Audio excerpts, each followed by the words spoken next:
¿Se está pasando el mercado con las subidas que estamos viendo en la bolsa americana? ¿O tiene sentido porque estamos a los pies de una nueva revolución industrial en Estados Unidos?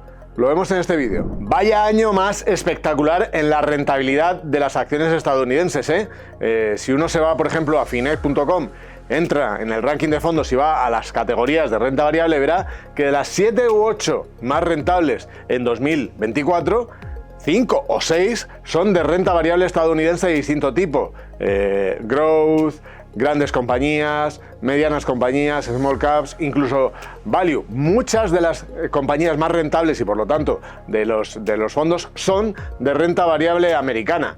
De hecho, si nos fijamos a plazos más largos, aún es más espectacular. Por ejemplo, a 10 años la rentabilidad media de muchas categorías de bolsa americana está entre el 10 y el 15%. En el caso de renta variable growth, del 15%. Ojo, ojo, que esto supone que si uno hace 10 años le hubiera metido 10.000 euros a un fondo tipo growth medio de renta variable americana, ahora mismo tendría 40.000 euros. Es decir, habríamos multiplicado en 10 años por 4 la inversión. Claro, la pregunta que se hace todo el mundo es, claro, pero después de todas estas subidas, ¿está cara la bolsa americana? ¿Tiene sentido? ¿No tiene sentido? Bueno, vamos a ver este gráfico interesante de la guía de mercados de JP Morgan Asset Management.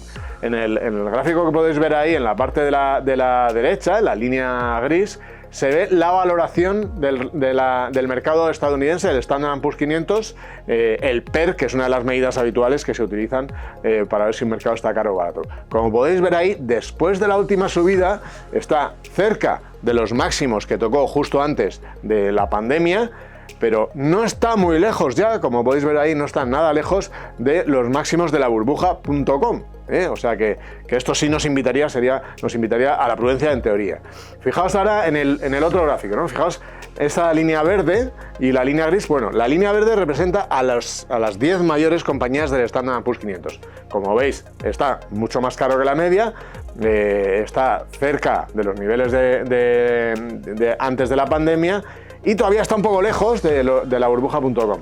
Pero ahora fijaos en la gris. La gris representa a las otras 490 acciones del Standard & Poor's 500, quitando las 10 grandes. Ahí en relativo, como podéis ver, sí está prácticamente en máximos históricos. O sea que ya no es solo una cosa de las Big Seven, de las Magnificent Seven, sino que es en realidad el conjunto del mercado que se ha ido ya a valoraciones bastante altas.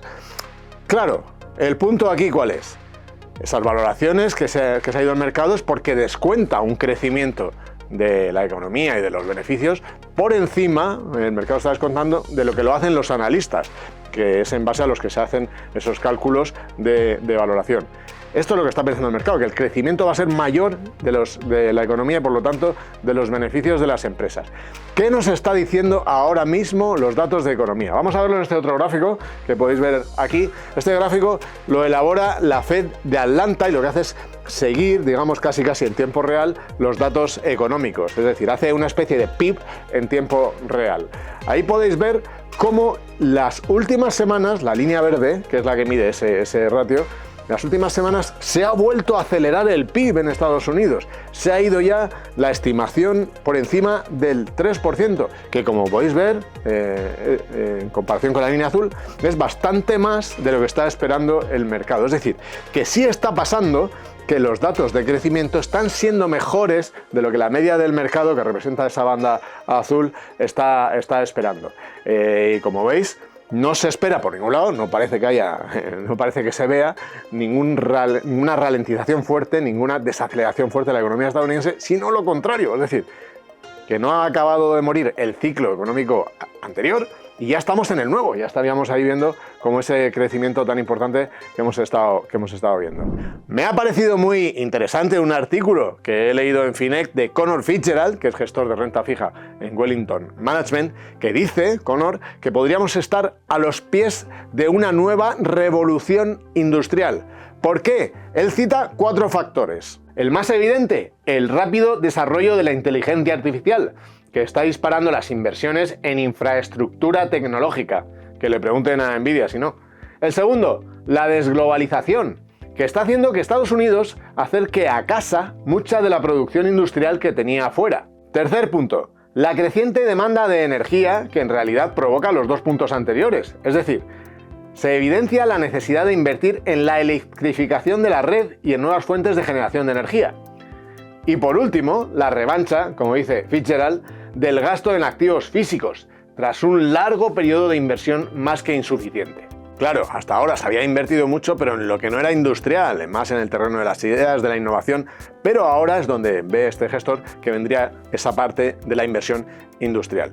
Bueno, ¿qué supone esto? Además, si os fijáis, los distintos motivos llevan a que hay muchos sectores implicados, no solo la inteligencia artificial y la tecnología, sino también la energía, sino los sectores manufactureros puros y duros, con lo cual podría ser un revival de la inversión en infraestructuras bastante extendido por sectores.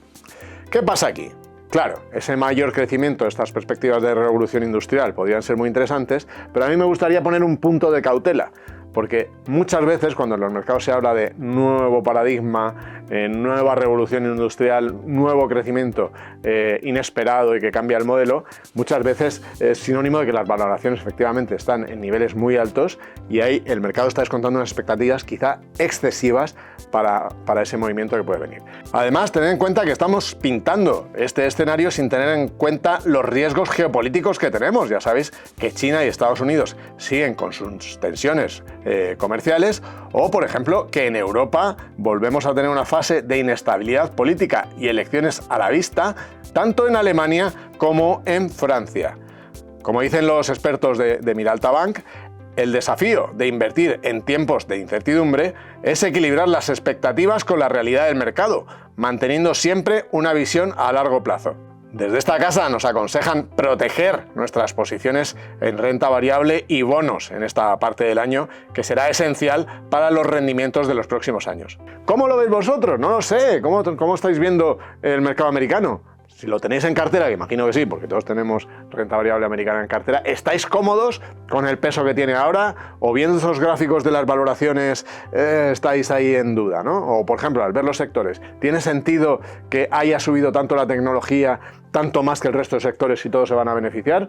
Dejadlo en los comentarios, ¿eh? Ya sabéis que en Finet tenéis, ya hemos mostrado las fichas de las categorías, pero tenéis supercomparadores de fondos, de ETFs, de planes de pensiones, donde podéis meter ahí cualquier fondo, cualquier ETF, ver su comportamiento frente a otros de Estados Unidos o frente a otros de otros mercados. Ya sabéis que en Finet tenemos información, análisis y herramientas para invertir mejor.